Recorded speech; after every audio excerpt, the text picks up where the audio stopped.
Your Shopify Sitemap.xml file contains links to all of your stores, products, collections, blogs, and published pages, which helps them get found by search engines. While this file is automatically created and updated by Shopify, we still want to double check there are no errors with it, and we need to manually submit it to Google Search Console to help get our store crawled and indexed properly. In this video, I'll explain why your sitemap matters for SEO and show you how to submit your sitemap to both Google Search Console and Bing Webmaster tools for enhanced visibility. Okay, let's go over your Shopify sitemap and how to submit it to the main search engines here. This is something that they don't teach you in grade school. So what is a sitemap in the first place? And so usually it comes in the form of an XML file, which is just a certain file type that acts as a roadmap basically for different search engines, whether Google, Bing, or whatever, to just find all of your most important pages, all your published pages of your site in one central location. Basically it needs to include all of the pages that you want to rank for SEO.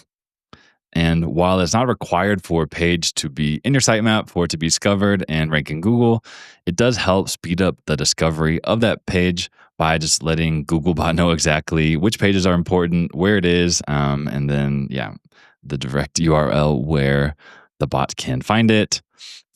Sitemaps usually provide information as well on when pages have been updated, how they relate to each other, and their priority in the site can be ordered depending on how the sitemap is set up. And basically just adding all of your important URLs to your sitemap makes it easier and even faster for search engines to find and index all of your most valuable content. So sitemap setup. Luckily, Shopify takes care of setting up the sitemap for you. There's nothing you can do really. The sitemap is generated by default, including all the pages across your store. And you can find the sitemap by just going to yoursite.com/sitemap.xml. So it is created automatically, though there are some options to customize it if you need to, but 99% of stores don't need to touch it, besides what we're going to be going over. So if you visit that URL, you'll see under that, so here's an example, so Sitemap.xml, and you can see the different types of sitemap, like kind of sub sitemaps under it. So one for all your products, your main site pages, collections, blogs. And if you have a ton of products and collections or any of these, you'll have multiple sitemaps for each one. So it's not just one that includes an infinite list. They're cut off after a certain point just to make sure that it's not too much information at once. So they're broken up basically onto separate smaller sitemaps. And really what you want to do here, the steps that you want to take is just submit your sitemap to Google Search Console just to connect it with your site. Let Google know, hey, here's my sitemap. These are the pages that I want you to crawl. What you want to do here, pretty simple, couldn't be any more straightforward. So just open up Search Console, go to the sitemaps under indexing, and then just add sitemap.xml, click submit, and you'll see the results pop up below. And if you really want to, you could submit each of these kind of sub collections. So be sure to get the full URL here from this main sitemap page. But really, you can just submit the main sitemap.xml file and be done with it. And you'll see, whether it says like success or error. One thing that I've noticed is sometimes the first time you submit it, it'll say an error. It could take a while for to show as success, basically, that it was read successfully. So what you can do is actually just delete the sitemap, resubmit it. That's kind of the workaround I've seen. And then usually the second or third time is when everything will go through, and just kind of eyeball that the number of discovered pages matches up with the number of pages on your site. That's pretty close, just to make sure that all your pages are being included, all the pages that you have published.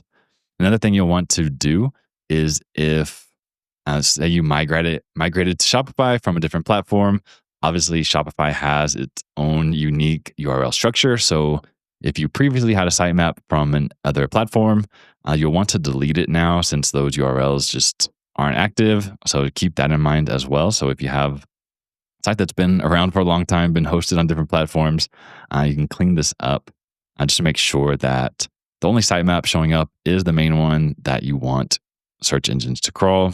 So that's pretty much it in terms of submitting sitemaps to Google. And similar process here for Bing Webmaster Tools really is as simple as just setting up your Bing Webmaster Tools account. I have another video on this, which still it's very simple. So log into Bing Webmaster Tools. And the trick here is to just use the same Google account that you already use for Google Search Console so you can connect them. So you'll see a screen like this that shows up with the option to import your sites from GSC, which I recommend doing that. And once you do that, it'll just import all the settings, including the sitemap that you already added to Google Search Console into Bing. So just double check that everything looks good there. So once the import is complete, you're able to open up Bing Webmaster Tools here. And similar to GSC, come to the Sitemaps tab. You can just check to see, make sure everything's green basically. The same number of URLs are showing up. This shows like the same number of pages have been found here as from in Google Search Console. If there are any errors, of course, you can resubmit the sitemap, just like with Google Search Console before, in order to get the most up-to-date sitemap added. And that's really it. Once it's set, like the sitemap will be updated automatically by Shopify as you add, remove pages across your site, change URLs, and whatnot. So that'll be taken care of. It's just a matter of getting your main sitemap included in these different tools in order to get them crawled. And that does it for this video in terms of what a sitemap is for Shopify and then how to submit it to Google Search Console and Bing Webmaster Tools. If this video was helpful, give it a like, subscribe to the channel.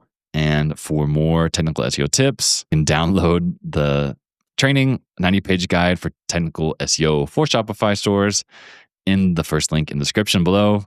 Thanks for watching, and I will see you in the next one.